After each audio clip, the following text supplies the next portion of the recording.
ยอมไปเฮ็ดเวียกเฮ็ดหยังเนาะอยู่กันก้อนกันบึนๆอยู่มันก็บ่คักคือว่าน่ะมันก็ต้องเฮ็ดเวียกนํต้องให้รู้จักเฮ็ดเวียกนํมันเงินก็มันบ่ได้รายง่ายๆคือว่าท้องอีกบ่เจ้าโดยคือพาเอาลูกแท้นะคือว่าลูกยังบ่ได้ใหญ่ กินยาคุมบ่ถึกกินยาคุมบ่ถึกโดยได้จักเดือนน่ะ3 เดือนโดยได้ไปผากท้องอยู่บ่ยังจักเดือนเพิ่นจังให้ผากเขาให้ไปภาคแต่ยังบ่ได้ไป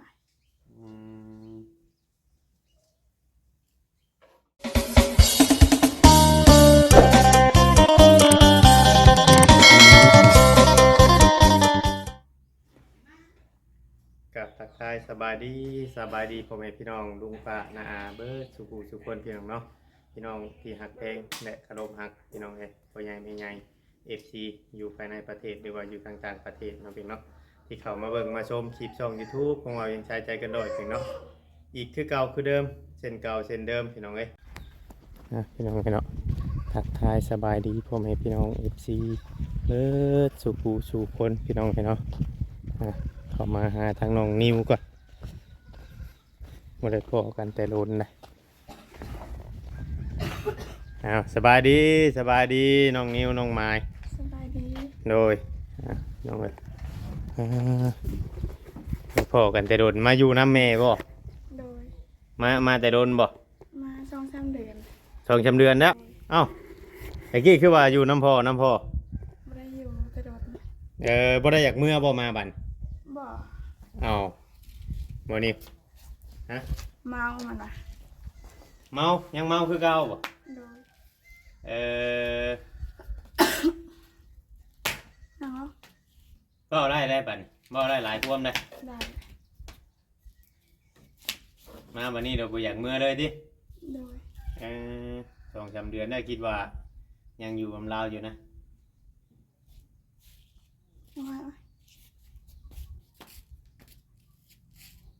นิวใช้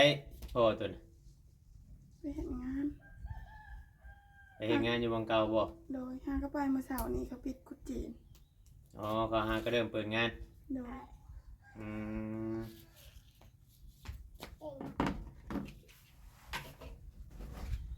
เจ้าบ่ได้ไปเฮ็ดตั้งแต่น้องนิวมาอยู่พุ่นบ่โดยบ่ได้ไปเฮ็ดงานเลยบ่ได้ไป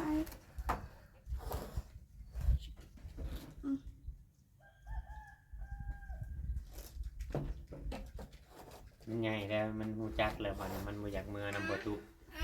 มันใหญ่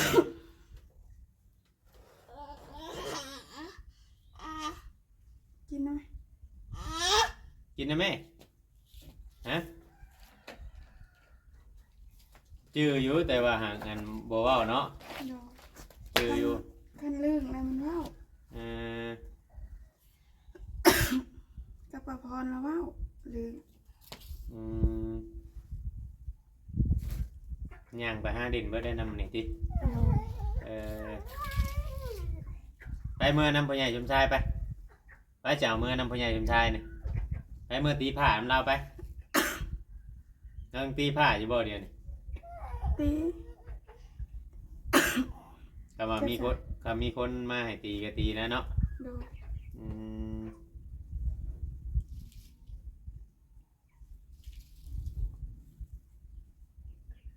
ว่ามาอยู่น้ำดน3 เดือนเนี่ยกับบ่ได้เมื่อจะเกลือบ่โดนเมื่อเท่านั้นเมื่อนอนบ่เมื่อลิ้นซื่อเมื่อดินน่ะมานอนอยู่พี่โดย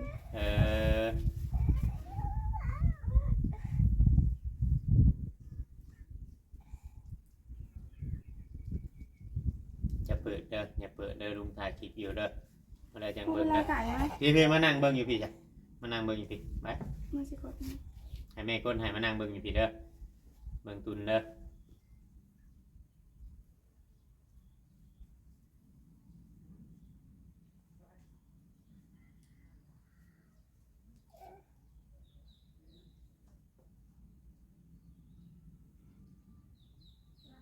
นี่มาเบิ่งแล้วเจ้นอนเบิ่งอยู่เทิงพี่นอนเบิ่งเทิงพี่ นอนเบิ่งอยู่หมอนพี่ไว้ นอนเบิ่งไว้ เป็นหยังบ่สำบายบ่จ้ะ โดย อืม ไอเป็นเดือนเลยไปกวดเบิ่งเขาว่าเป็นมะไข้หลังบวม มันไข้รังบวม โดย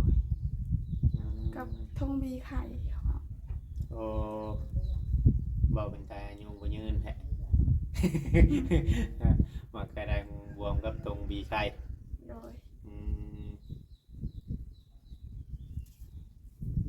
ไปกวดได้โดนบ่ ห้างก็ไป กวดอยู่ใช่ เขามาพันสิปุ่นโฮง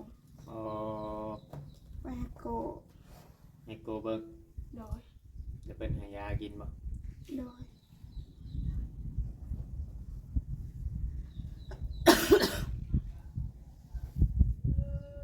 ไอ้นี่อยากนั่งเศร้าได้ไอ้กล้วยได้จะกินอยู่บ่กล้วย ไม่ได้กิน กล้วยดิบจำเกลือผ่านจำเกลือเวลาเอาไอ บอก เอามากล้วยดิบได้กินเนี่ยมันจะคลายในอยากสิบรรเทาการไอทำข้าวเซเว่นก็ซื้อยาพวกยาตะขาบมันยังได้กินมันจังสีอาการได้สีดีขึ้นนะไอนี้แต่เขาบอกเป็นมะคลังมายังก็ชาไอบางทันก็เป็นอาทิตย์เป็นนั่นเพื่อเพื่อสีเช้ากินยากินได้อันใดแนวจักตัวไรดีจักตัวไรบุดีกินเบิด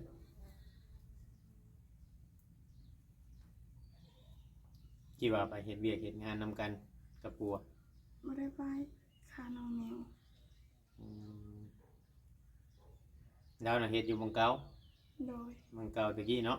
โดย อ๋อไปแต่เที่ยวมานอนพี่บอกคือเนี่ยแหละ เที่ยว โอ้ กับความบ่สำบายเนี่ยกลางคืนเลยมานอนพี่ อืมเอาเป็นเข้างานจังมุงเลิกจังมุงนะคือได้เงินมาไว้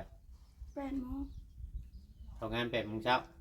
โดย ได้เลิก8 โมงตัวแรก เรื่อง5 โมง เลิก5 โมง โดย เขาไปแต่ยมันทันอยู่บ่เพื่อฮอดปูน8 โมง ทันไป6 โมง 7 โมงก็หอด อ๋อ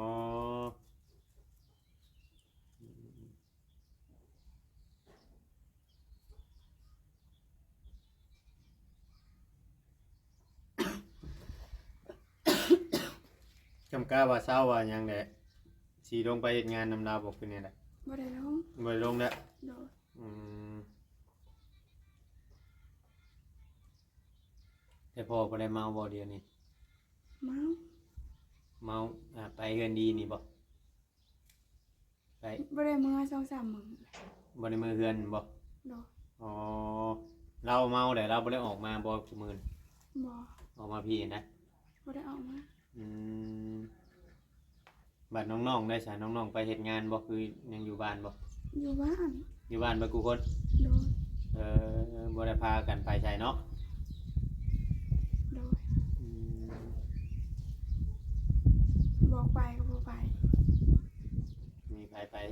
เฮ็ดงานเลยบัดข้าวน้ำได้ซะน้องหมายเฮ็ดแนวใด พ่อได้หาสุกินตะบิดน้องนิวอยู่น้ำพ่อบัดค่อยซื้อให้ อืม วันนี้น้องนิวมาอยู่น้ำค่อยแล้วค่อยบ่ได้ซื้อ อืมบัดนี้เดี๋ยวเขาจุ่มลาวหากินเอง โดย จุ่มเจ้าก็หากินได้จุ่มเจ้า โดย อ๋อ ฉันก็ซื้อบัดได้เลี้ยงบัดกูคนบัดบ่ไปเฮ็ดงานแล้วก็บ่ซื้อ อืมแบบเขาไปอยู่ใช่คือน้องเทไปอยู่ใช่มาอยู่นี่บ่คืออยู่พุ่น อยู่พุ่น อยู่พุ่นเนาะ โดย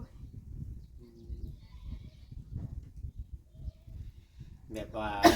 บ่ยอมไปเฮ็ดเวียกเฮ็ดหยังเนาะอยู่กันก้อนกันบึนๆอยู่มันก็บ่คักคือว่านะมันก็ต้องเฮ็ดเวียกนํต้องให้รู้จักเฮ็ดเวียกนํมันเงินก็มันบ่ได้รายง่ายๆคือว่าท้องอีกบ่เจ้า โดย คือพาเอาลูกแท้นะคือว่าลูกยังบ่ได้ใหญ่ กินยาคุมบ่ถึก กินยาคุมบ่ถึก โดย ไล่จากเดือนน่ะ 3 3 เดือน โดย อืมได้ไปผักท้องอยู่บ่น ยัง จากเดือนเพิ่นจังให้ผัก เขาให้ไปภาคแต่ยังบ่ได้ไป อืม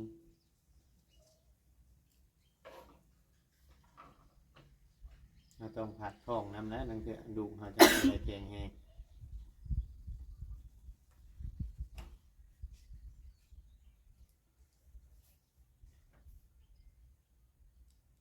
ผู้เป็นผัวต้องเฮ็ดงานเก่งขึ้นกว่าเก่าเพิ่มขึ้นกว่าเก่าแล้ว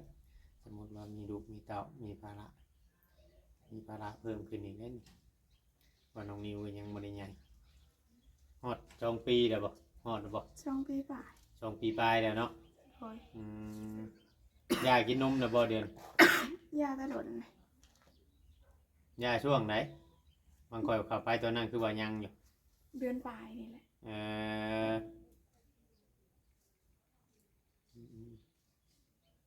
ก็บ่ได้ให้ได้หยังเนาะ บ่ 2 ปียากินนมแล้วพี่น้องเอ้ย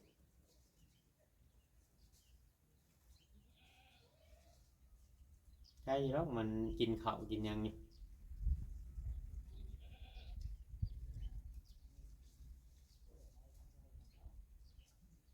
คือดูข่อยมันบ่กินข้าวมันกินแต่นม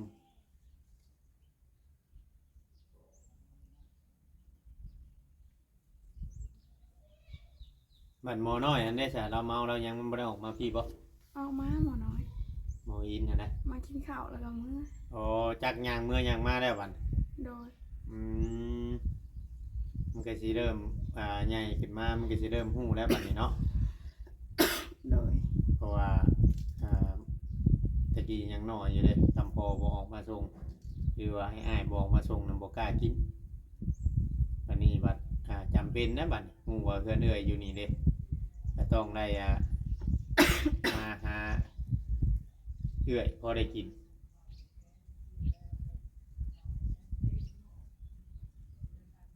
แต่เจ้ามาตั้งรักมาอยู่นี่ก็ไล่ที่ว่าบ่ได้ไปเฮ็ดงานนี่ก็ไล่จักเดือน นอนได้2 เดือน2 เดือน3 เดือน ที่ว่าบ่ได้ไปเฮ็ดงานเลยนี่นะ โดย อ๋อ มีแต่เที่ยวไปนะไปหน้าหญ้า มาไปอยู่นาหญ้าพุ่น โดย เพิ่นเฮ็ดหยังนาหญ้า เผาสวนยาง อ๋อเพิ่นกรีดได้บ่อยู่อันนี้นะ ยัง ยังน้อยอยู่บ่ โดย อ๋อกำลังเฮ็ดสวนยางบัดยามเฮ็ดไร่เฮ็ดนาบัดนี้ก็สิอาศัยไปเฮ็ดน้ำหญ้าแน่เนาะ โดย พอได้กินยามเกี่ยวยามหยังก็ไปเกี่ยวนํเพิ่นบ่ ไป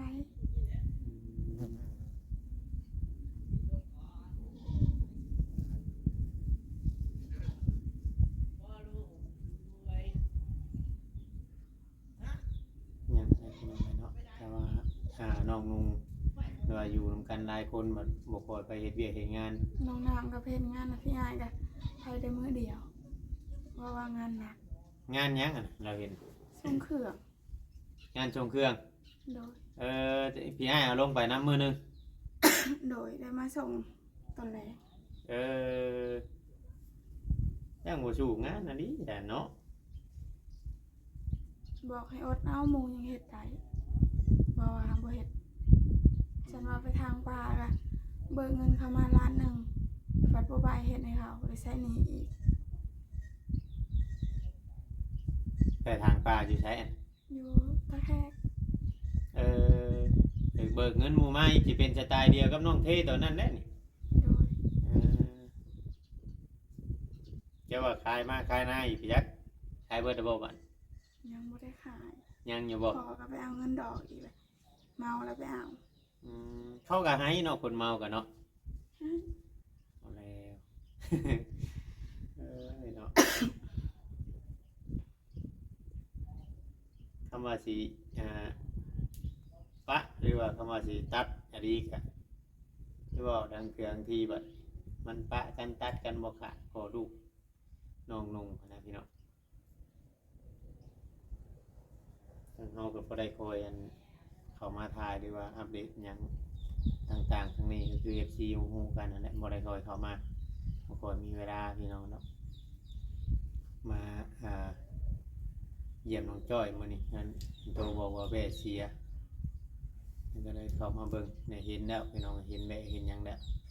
แล้วก็เห็นทางงานน้องไม้เพิ่นอยู่เพื่อนน้องนิวเพิ่นย่างไปใช่เพิ่นอาจสิจื้อนั่นแหละแล้วก็เลยมาเยี่ยมเบิ่งถ่ายให้พ่อแม่พี่น้อง FC เบิ่งนำกัน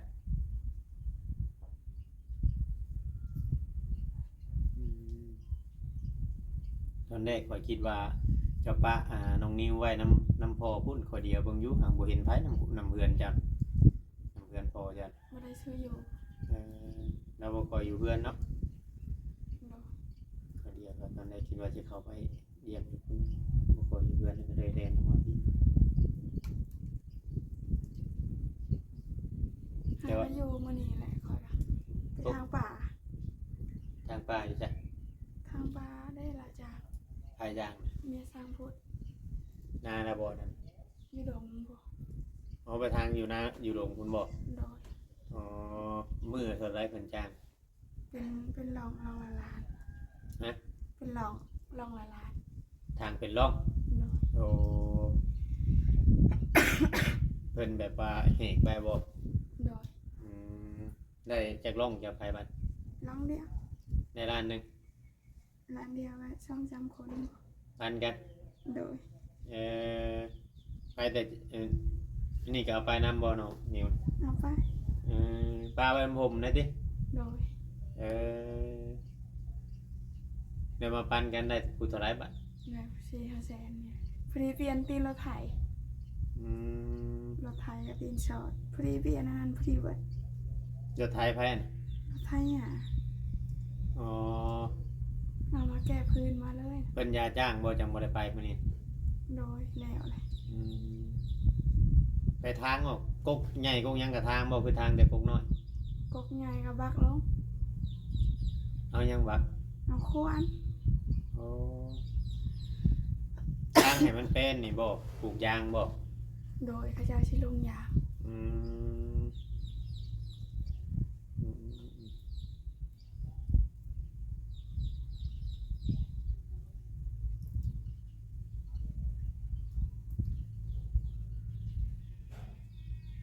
เบิดเลยเงินกับเปลี่ยนทิศดอกทิศหยังติ โดย ไปอันจักมื้อไปจักมื้อเฮ็ด 4-5 มื้อ โอ้ ทางที่นี่เขาอุปถึกที่นี่ตอนไปห้องหมอไป3-4 เทื่อเลย ไปไปติดเจ้านะ โดย ไปห้องหมอนะ3-4เดือน โดย ตะกี้จะไปห้องหมอนะ ห้องหมอเซโน่อะไร อืมมันบ่ดีแล้วก็ได้ตัดสินใจเข้าอันห้องหมออัน โดย ผ่านหมอบุญโฮก โดย อืมยังเป็นหนี้เจ้าอยู่บ่เดียวนี้ โดย เป็นหนี้เท่าไหร่ 2 ล้าน 2 ล้าน โดย เป็นหนี้ค่ายาไปปัวนี่ โดย อืม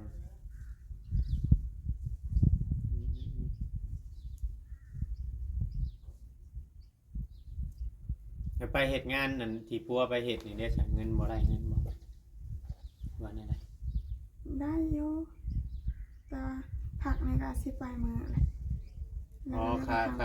าตุจีนมานี่นะหยุดสิปลายมือแล้ว โดย4 มื้อ เฮาเฮ็ดเป็น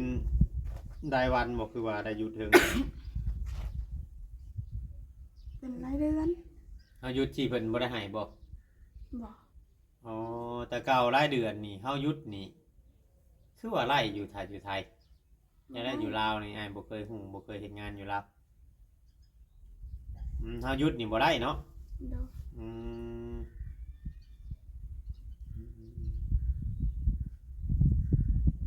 แล้วพี่น้องเนาะอย่างไรก็จะเป็นกำลังใจให้ทั้งน้องไม้สู้ๆนะก็แค่ว่าดูมันขยันนั่นแหละมีแต่ว่าไม่หยังก็บ่แพ้ความขยันหรอกถ้าว่าเฮาบ่เฮ็ดหยังเลยนี่มัน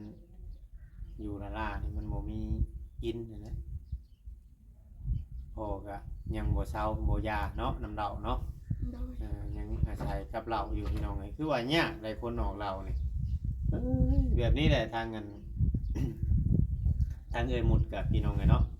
ทางเอ่ยหมุดกับ เอากับพยายาม FC เพิ่นก็บ่เชื่อบาดนี่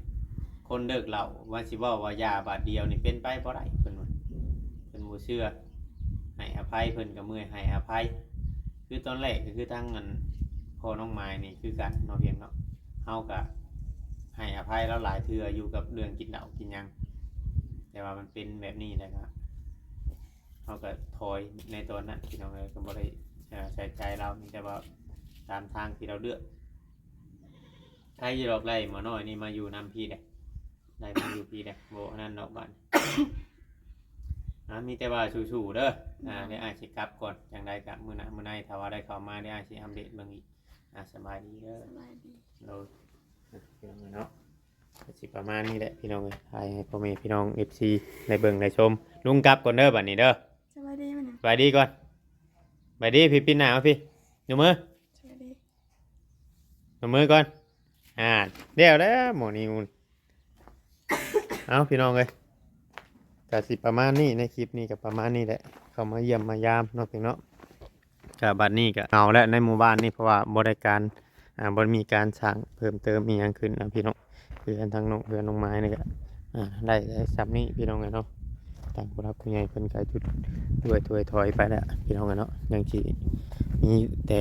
ผู้รายๆนี่ก็คือมีเพื่อนน้องละกับเพื่อนน้องถวยทองเนาะเพียงตอนนี้บ่เพิ่นมีหยังเพิ่มเติมหั้นนะพี่น้องสำหรับคลิปนี้ก็บ่มีหยังหลายพี่น้องเอ้ยทางบ่เพียงเองก็สิขอโตวก่อนพี่น้องเอ้ยเนาะถ้าว่าผิดพลาดประการใดก็ต้องกราบขอโทษขออภัยหลายๆพี่น้อง FC พี่น้องเอ้ยเนาะทีนี้ก็ขอกล่าวคำว่าสบายดีพี่น้อง